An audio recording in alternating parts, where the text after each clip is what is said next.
Yo, what is up guys? Isa na naman magandang araw sa inyong lahat. So, biyahe na naman tayo guys. And for today's biyahe natin ay papunta ulit tayo ng Colasi Antique. Meron lang din akong install ngayon doon sa Colasi.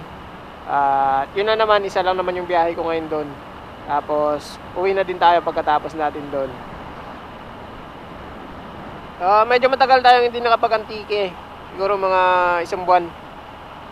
Parang last month pa ako nakapag-antique.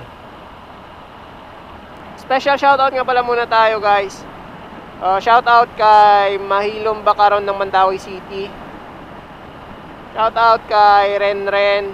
Shoutout kay Ben C. At shoutout kay Danny Jan Guara ng Pandan Antique. Medyo maganda yung panahon ngayon guys, ano? Sakto lang yung biyahe natin kasi hindi na maulan. Nung mga nakarang araw kasi guys, medyo abnormal yung panahon dito. Nakarang araw, sobrang init, parang ganito din. Tapos kahapon, umulan.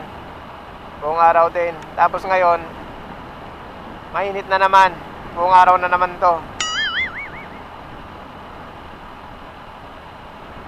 Tara, samahan nyo muna ulit ako sa biyahe natin ngayong araw. Takbong petiks lang tayo.